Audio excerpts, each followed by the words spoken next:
السلام علیکم ورحمۃ اللہ تعالی وبرکاتہ۔ مالک لم یزل کا ہم پر کروڑوں احسان ہے، اس نے ہمیں ایک مرتبہ پھر اپنے گھر میں بیٹھ کر اپنا اور اپنے حبیب مکرم صلی اللہ علیہ وآلہ وسلم کا ذکر کرنے کی توفیق عطا فرمائی ہے۔ دعا کریں کہ آج کے عنوان کے حوالے سے یہاں پر میں جو کچھ بھی بیان کروں، رب ذوالجلال مجھے حق اور سچ بیان کرنے اور پھر ہم سب کو تمام باتوں پر عمل کرنے کی توفیق عطا فرمائے۔ میں نے جو آیہ مقدسہ پڑھی ہے، میری چونکہ گفتگو کا جو عنوان ہے اس مہینے کی مناسبت سے حضرت پیران پیر غوث اعظم دستگیر رحمۃ اللہ تعالی علیہ آپ کی ذات مبارکہ کے حوالے سے ہے، اور میری کوشش یہ ہوتی ہے کہ میں اولیاء کرام کے حوالے سے جتنی بھی چیزیں بیان کروں وہ سب کی سب یا تو قرآن پاک میں موجود ہوں یا فرمان رسالت مآب صلی اللہ علیہ وآلہ وسلم میں موجود ہوں، اور کوئی کوشش نہیں ہوتی چونکہ ہمیں اولیاء کرام کی فضائل ان کے بیان کرنے کے لیے ہمیں کسی واقعے کی، کسی کہانی کی ضرورت نہیں ہے۔ ہمیں دیکھنا یہ ہے کہ اللہ کے جو دوست ہیں، اللہ کے جو برگزیدہ بندے ہیں، ان کی شان قرآن نے کیا بیان کی ہے، رسالت مآب صلی اللہ علیہ وآلہ وسلم نے کیا بیان کی ہے۔ اور ویسے بھی ولی ہوتا ہی وہی ہے جو شریعت مطہرہ کا پابند ہوتا ہے، جو شریعت مطہرہ سے دور چلا جائے اور جو شریعت مطہرہ پر چلنا گوارا بھی نہ کرے، اسے اہل سنت ہوں یا کوئی بھی اسکول آف تھاٹ ہوں، وہ ولی تسلیم نہیں کرتے۔ یہ یاد رکھ لیں، ہم نے اللہ کا دوست اسے ماننا ہے جو قرآن پاک اور فرامین رسالت مآب صلی اللہ علیہ وآلہ وسلم کے تحت اپنی زندگی کو گزار رہا ہوتا ہے۔ میں نے جس ہستی کو آج آپ حضرات کے سامنے بیان کرنا ہے وہ کوئی عام ہستی نہیں ہے، بلکہ وہ رسول کائنات صلی اللہ علیہ وآلہ وسلم کے اولاد سے، امام حسن علیہ السلام کی اولاد سے ہیں، جن میں نبوی علوم کے فیوز بھی موجود ہیں، علوی علوم کے فیوز بھی موجود ہیں۔ حضرت غوث پاک رحمت اللہ تعالی علیہ کے حوالے سے قرآن حکیم نے جو نشانیاں بیان کی وہ پہلے سماعت فرما لیجئے۔ وعباد الرحمن الذین یمشون علی الارض، کہ جو اللہ کے بندے ہوتے ہیں یہ زمین پر عاجزی کے ساتھ چلتے ہیں۔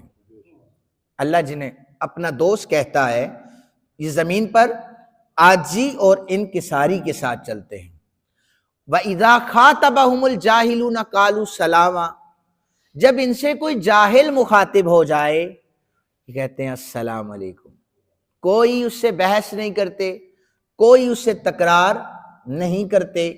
یہ اپنا رستے کا جو تعین ہے، جو نسب العین ہے، ایک ہی رستہ ان کا مقصد ہے، یا تو وہ فنا فی اللہ ہو جاتے ہیں یا فنا فی الرسول ہو جاتے ہیں۔ اور اولیاء کرام یہ نبی اکرم صلی اللہ علیہ وآلہ وسلم کی ساری سیرت کو سامنے رکھ کر اسی کے تحت اپنی زندگی گزارتے رہتے ہیں، اور کامیابیاں ان کا مقدر بن جایا کرتی ہیں۔ اب جو نشانیاں قرآن حکیم سے ہمیں ملتی ہیں، فرمایا کہ اللہ کے جو نیک بندے ہوتے ہیں، اللہ کے جو دوست ہوتے ہیں، یہ زمین پر آہستہ چلتے ہیں۔ آہستہ سے مراد عاجزی کے ساتھ چلتے ہیں۔ جب ان سے کوئی جاہل مخاطب ہو یہ اس سے کنارہ کشی اختیار کر لیتے ہیں۔ ان کی زندگیاں کبھی سجدے میں گزرتی ہیں، کبھی قیام میں گزر جاتی ہیں۔ جہنم کے عذاب سے یہ ڈر کر اللہ سے پناہ مانگتے ہیں، دعائیں کرتے رہتے ہیں۔ یہ اپنے مال کو اعتدال کے ساتھ خرچ کرتے ہیں، اور یہ اللہ وحدہ لم یزل کوئی اپنا الہ مانتے ہیں، کسی غیر کے آگے یہ جھکتے بھی نہیں ہیں، ناحق قتل بھی نہیں کرتے، اور بدکاری کے قریب بھی نہیں جاتے، نہ ہی کبھی یہ جھوٹی گواہی دیتے ہیں، نہ ہی ان کی زبان سے کوئی بیہودہ الفاظ نکلتے ہیں۔ اللہ تعالیٰ کی جو نشانیاں ہیں ان میں یہ غور و فکر کرتے رہتے ہیں۔ یہ اللہ کے بندوں کی نشانیاں ہیں۔ اگر آپ موجودہ مروجہ پیری مریدی کو اٹھائیں، پھر ایک طرف آپ قرآن پاک رکھ لیں، آپ کو الا ماشاء اللہ، یعنی 5 انگلیاں برابر تو نہیں ہیں، لیکن الا ماشاء اللہ بہت کم لوگ ایسے ملیں گے جو اپنی زندگیوں کو، یعنی جن کا دعویٰ ولایت کا ہے لیکن ان کی زندگیاں ایسے گزر رہی ہوں گی کہ جو رسول کائنات صلی اللہ علیہ وآلہ وسلم کی شریعت سے ہٹ کر ہوں گی، قرآن پاک کے احکامات سے ہٹ کر وہ زندگی گزار رہے ہوں گے۔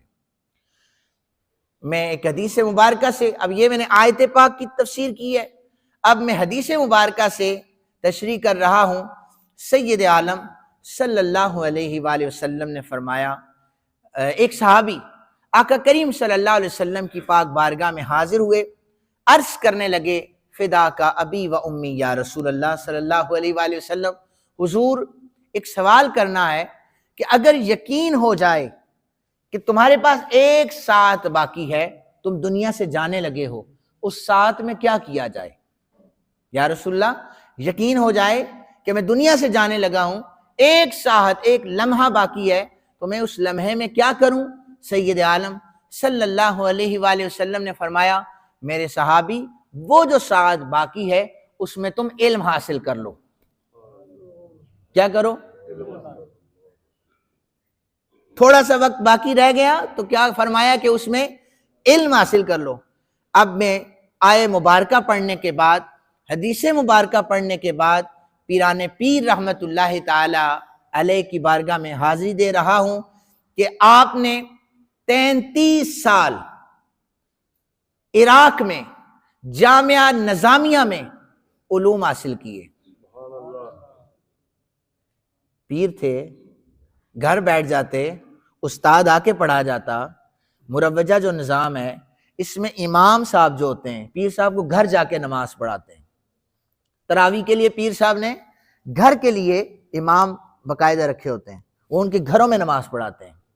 پیر صاحب مسجدوں میں بہت کم نظر آتے ہیں، یہ یاد رکھیے، یا بالکل آپ معاشرے میں رہتے ہیں سارے دیکھ لیں آپ۔ تو امام صاحب گھروں کو جاتے ہیں، ان کی نمازیں بھی وہاں پر ہیں اور ان کے دیگر جو معاملات ہیں وہ بھی وہاں پر ہیں۔ حضرت پیران پیر رحمت اللہ تعالی علیہ آپ عراق میں تشریف لے گئے، اور پہلا سفر جب آپ نے باندھا تھا وہ علم، حصول علم کے لیے تھا۔ جو مشہور واقعہ ہے کہ چوروں نے جب قافلے کو لوٹا تو حضرت پیران پیر رحمت اللہ علیہ کے پاس سے کچھ نہ نکلا، لیکن آپ بول پڑے کہ ہمارے قافلے کو لوٹنے والوں، میری قمیض میں ایک جگہ پر میری اماں نے کچھ درہم اور دینار سیے ہیں، وہ میں تمہیں دینا چاہتا ہوں۔ چور کہنے لگے کہ ہمیں تو وہ ملے نہیں ہیں، آپ ایسے جوان ہیں کہ خود بول کر کہہ رہے ہیں آپ کے پاس پیسے ہیں۔ تو وہ کہنے لگے میری اماں نے پہلی نصیحت یہ کی تھی، بیٹا کبھی جھوٹ نہیں بولنا۔ اللہ کا جو ولی ہوتا ہے وہ جھوٹ کے قریب جاتا ہی نہیں ہے۔ تو وہ جو لوگ قافلے کو لوٹنے کے لیے آئے تھے، 40 کی تعداد میں تھے، 50 کی تعداد میں تھے، ساروں نے اس اللہ کے ولی کی ایک یہ جملہ سننے کے بعد کلمہ پڑھ کر وہ دائرہ اسلام میں داخل ہو گئے تھے۔ اللہ کا ولی جو ہوتا ہے یہ تربیت کرتا ہے، ظاہری طور پر بھی اور یہ باطنی طور پر بھی تربیت کر رہا ہوتا ہے۔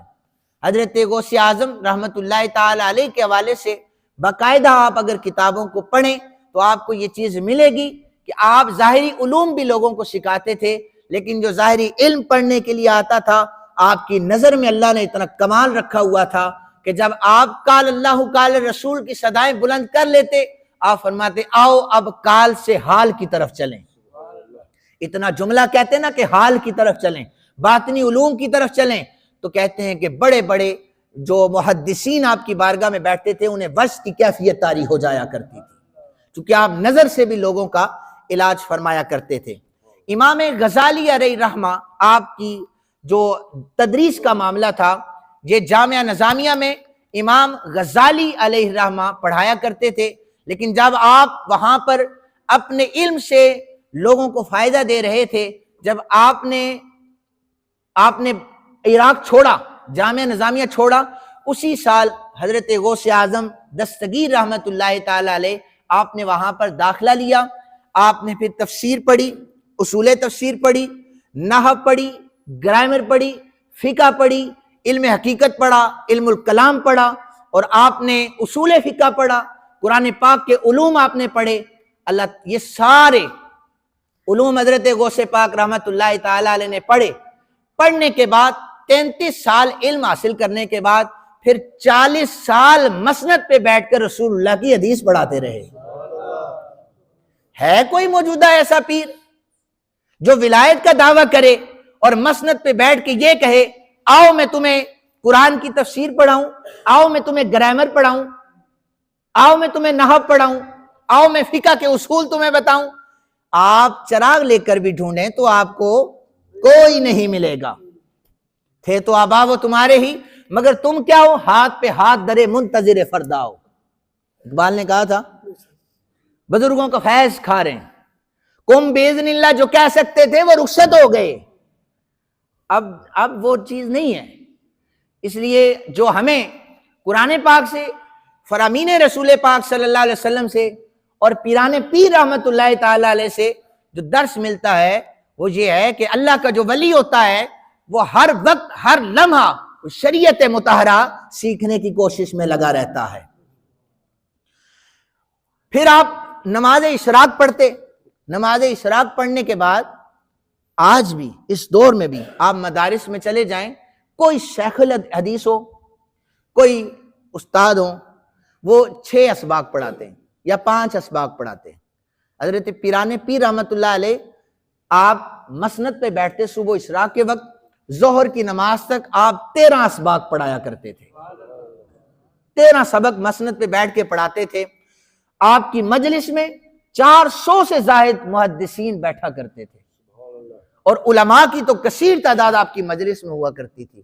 70 ہزار کا مجمع آپ کی مجلس میں بیٹھا کرتا تھا، اور آپ واعظ و نصیحت فرمایا کرتے تھے۔ آپ نے تبلیغ دین کو چھوڑا نہیں ہے، آپ نے کوئی ایسی محافل کا بندوبست بھی نہیں کیا جو مروجہ ہو رہی ہیں، پیسے لٹائے جاتے ہیں، ایسے نعت خوانوں کو بلا کر ان پر پیسے نچھاور کیے جاتے ہیں، اور پھر اسٹیج پر جناب وہ مسند صدارت پر جلوہ گر ہو جاتے ہیں، اور اس کے بعد انہیں نہیں سمجھ آتی کہ اس میں جو آئے ہیں انہیں ہم نے نماز کا بھی درس دینا ہے، ہم نے ان کی قلبی تربیت بھی کرنی ہے، روحانی تربیت بھی کرنی ہے۔ یہ آپ کو بہت کم آستانوں پر ایسا ملے گا۔ شریعت کی دھجیاں اڑائی جاتی ہیں، وہاں پر علماء بھی بول بول کے تھک گئے ہیں کہ اللہ رسول کے علاوہ کسی کو سجدہ جائز نہیں ہے، پھر بھی لوگ آتے ہیں آستانوں پر، یہ کام ہو رہے ہوتے ہیں۔ بہرحال جو خانقاہی نظام، جو رسول کائنات صلی اللہ علیہ وآلہ وسلم سے جو خانقاہی نظام کا جو سلسلہ ہے، جو ہمیں قرآن پاک سے ملتا ہے، حدیث رسول پاک صلی اللہ علیہ وآلہ وسلم سے ملتا ہے، وہ خانقاہی نظام شریعت مطہرہ سیکھنے سکھانے کا نام ہے۔ اس میں علم کو آگے پھیلایا جاتا ہے۔ آپ کو میں ایک لقب حضرت پیران پیر رحمت اللہ تعالی علیہ کا ہے وہ عرض کرتا چلوں۔ آپ کا ایک لقب ہے محی الدین۔ آپ کا ایک لقب کیا ہے؟ محی الدین آپ کو کہا جاتا ہے۔ اس کا مطلب ہوتا ہے دین کو زندہ کرنے والا، دین کو زندہ کرنے والا۔ اعلی حضرت عظیم المرتبت الشاہ امام احمد رضا خان بریلوی رحمت اللہ تعالی علیہ نے، آپ نے فتاوی رضویہ شریف کی جلد نمبر 28 صفحہ نمبر 258 میں لکھا ہے، عربی زبان میں آپ نے یہ رسالہ لکھا ہے۔ آپ نے لکھا کہ بغداد شریف میں حضرت غوث اعظم دستگیر رحمت اللہ تعالی علیہ تشریف لا رہے تھے، راستے میں ایک بزرگ بیمار حالت میں پڑے ہوئے تھے، انتہائی کمزوری کی عالم میں وہاں پر لیٹے ہوئے تھے۔ وہ جو بزرگ لیٹے ہوئے تھے انہوں نے حضرت پیران پیر رحمت اللہ علیہ کو بلایا، آپ ادھر آئیں۔ آپ تشریف لے گئے پاس اور کہنے لگے وہ بزرگ کہ حضرت مجھے ہاتھ سے پکڑ کے اٹھائیں۔ کہتے ہیں کہ میں نے انہیں ہاتھ سے پکڑ کے اٹھایا، خود آپ نے لکھا ہے، کہتے ہیں ہاتھ سے پکڑ کے اٹھایا نا تو جو وہ دیکھنے میں مریض لگ رہے تھے، کمزوری کے عالم میں تھے، وہ صحیح حشاش بشاش اور جوان ہو گئے۔ جوانی نظر آ رہی ہے۔ وہ بزرگ کہنے لگے پیران پیر سے کہ حضرت شیخ عبد القادر جیلانی رحمۃ اللہ تعالی علیہ سے آپ نے مجھے پہچانا نہیں ہے؟ آپ نے پہچان تو لیا ہوگا۔ آپ نے فرمایا میں نے تجھے نہیں پہچانا۔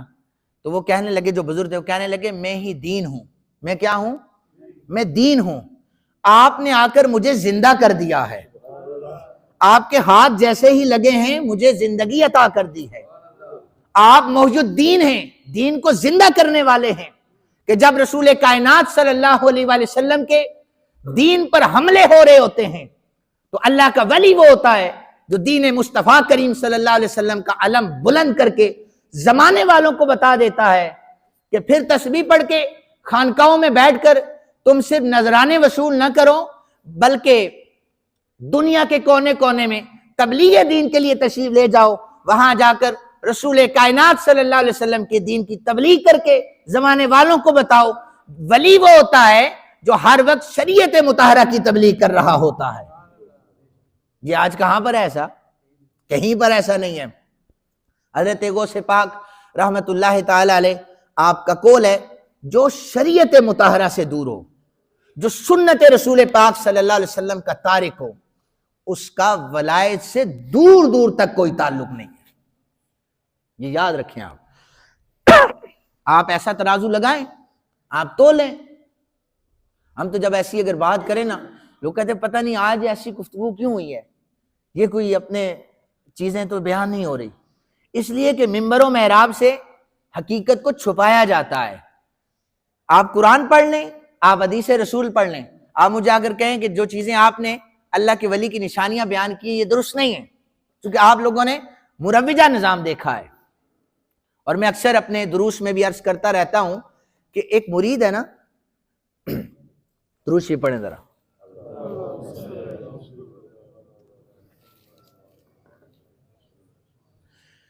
ایک مرید ہے، وہ کسی بھی آستانے سے بیعت ہوتا ہے، وہ اپنا حلیہ کیسے، اپنی داڑھی کا سٹائل، اپنی ٹوپی کا سٹائل، اپنے کپڑوں کا سارا سلسلہ اپنے پیر صاحب کی طرح کر لیتا ہے۔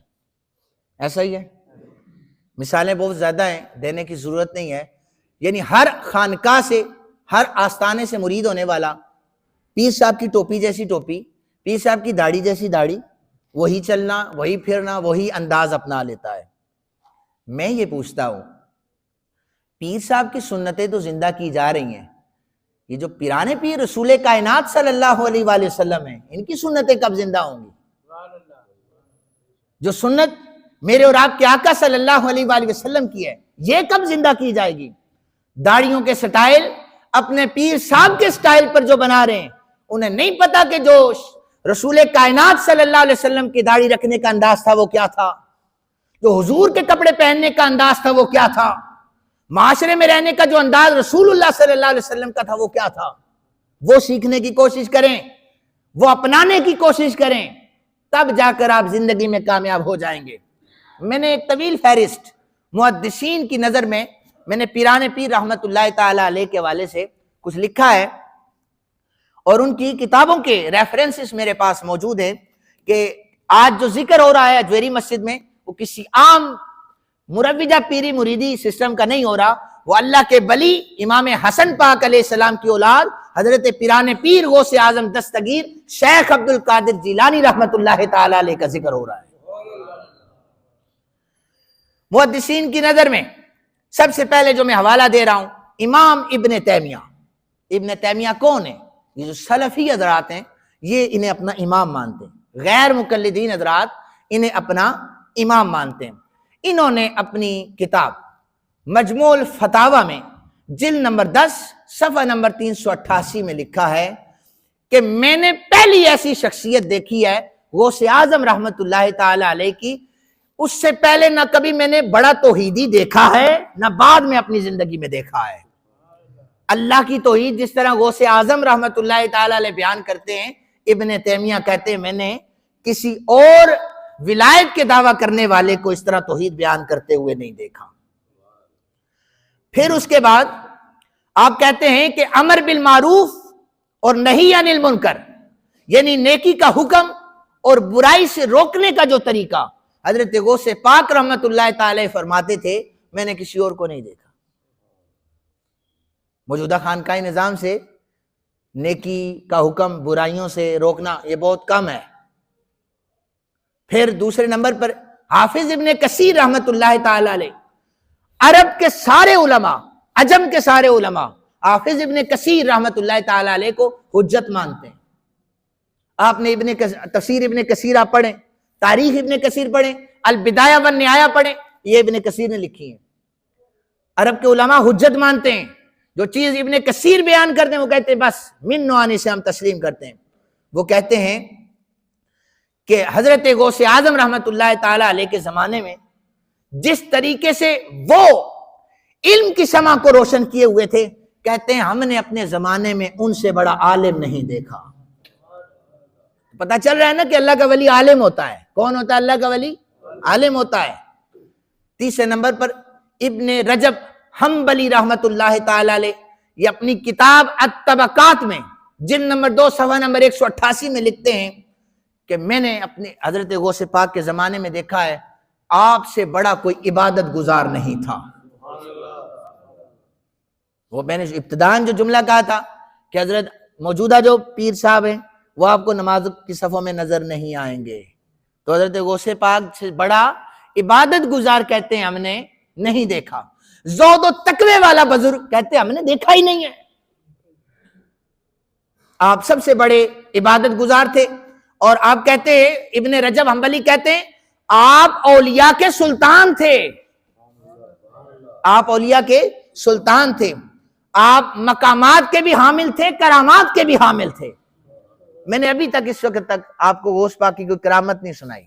ہو سکتا ہے کسی کے ذہن میں آ جائے کہ کہانی گڑی ہوئی ہے، اس لیے میں صرف قرآن کا سہارا لے رہا ہوں، صرف حدیث مبارکہ کا سہارا لے رہا ہوں، اور میں محدثین کا سہارا لے کر میں بیان کر رہا ہوں۔ اس سے بڑی اور کون سی کرامت ہوگی؟ 40 سال تک جس نے بیٹھ کر رسول اللہ کی مسند پر حدیث رسول پڑھائی ہو۔ امام احمد بن حنبل، آپ کے معتقد دین کی کثیر تعداد جو آپ کے مریدین میں سے ہو۔ اور پھر آپ کو یہ بتاؤں، سلطان صلاح الدین ایوبی کا نام سنا ہے؟ یہ حضرت غوث پاک کے شاگردوں میں آتا ہے۔ آپ نے اس کی پشت پر ہاتھ پھیرا تھا کہ اللہ تمہیں کامیاب کرے گا، اور سلطان صلاح الدین ایوبی کی فتوحات پھر پڑھ لیں۔ جب مسند پہ بیٹھ کر آپ درس دیں تو اتنے بڑے بڑے بادشاہ وہاں سے تیار ہو کر جایا کرتے تھے۔ امام ذہبی السیر اعلام النبلاء آپ کی کتاب کا نام ہے، آپ کہتے ہیں کہ بڑے بڑے مشائخ گزرے ہیں، بڑے بڑے اولیاء اللہ گزرے ہیں، لیکن جو کام طریقت کی دنیا میں مشائخوں میں جو کام حضرت غوث اعظم دستگیر رحمت اللہ تعالی علیہ نے کیا ہے وہ کوئی اور کبھی نہ کر سکا ہے۔ پھر ابن قدامہ حنبلی ہیں، یہ بھی محدث ہیں۔ آپ ابن قدامہ جو ہیں یہ باقاعدہ چیف ایڈوائزر رہے ہیں سلطان صلاح الدین ایوبی کے، آپ بھی شاگرد ہیں۔ ابن قدامہ جو ہے حنبلی، یہ حضرت غوث پاک رحمت اللہ علیہ کے شاگردوں میں آتے ہیں۔ وہ الذیل علی طبقات الحنابلہ یہ کتاب کا نام ہے، اس میں لکھتے ہیں کہ آپ کی جو کرامات کا سلسلہ ہے وہ تواتر کے ساتھ ثابت ہے، کرامات کا سلسلہ تواتر کے ساتھ ثابت ہے۔ بلکہ ایک شخص آیا، اس نے، اب میرے پاس وقت ختم ہو چکا ہے، ایک شخص آیا، اس نے آ کر 40 دن حضرت غوث پاک کے پاس گزارے، کہہ رہا تھا دیکھوں تو صحیح کرامت نظر آ جائے۔ 40 دن میں اس نے کوئی کرامت نہیں دیکھی۔ خدا نا پیر صاحب میں نے آپ کو دیکھا ہے رات کو آپ فضا میں اڑ رہے تھے، آپ نے دیوار کو حکم دیا، دیوار چل رہی تھی، آپ نے نماز مدینہ پاک میں پڑھی۔ تو یہ موجودہ نہ مرید ایسے تھے اس وقت، نہ ہی پیر ایسے تھے۔ وہ کہنے لگا کہ میں نے 40 دن میں دیکھا ہے آپ کی کوئی کرامت مجھے نظر نہیں آئی، لوگ تو بڑی تعریفیں کرتے تھے، بڑے صاحب کرامت بزرگ ہیں، تو کرامت تو میں نے نہیں دیکھی۔ آپ نے فرمایا تم نے 40 دن میں دیکھا ہے کوئی کام اللہ رسول کی شریعت کے بغیر میں نے کیا ہو؟ کہنے لگا میں نے کوئی کام ایسا نہیں دیکھا۔ آپ نے فرمایا پھر اس سے بڑی اور کون سی کرامت ہو سکتی ہے جس کی زندگی ساری شریعت مطہرہ کے مطابق گزر رہی ہے؟ نعرہ تکبیر، نعرہ رسالت، نعرہ غوثیہ۔ اس لیے اللہ کے جو ولی ہیں، میں نے ڈیفائن کر دیا ہے کہ ہم انہیں اللہ کا ولی مانتے ہیں جن کی کرامات، جن کی صفات یا تو قرآن بیان کر رہا ہے یا فرامین رسول پاک صلی اللہ علیہ وسلم میں بیان ہو رہے ہیں۔ اللہ تعالیٰ سے دعا ہے اللہ تعالیٰ ہم سب کو اولیاء کرام کی محبت ہمارے دلوں میں ڈالے. وما علینا الا البلاغ.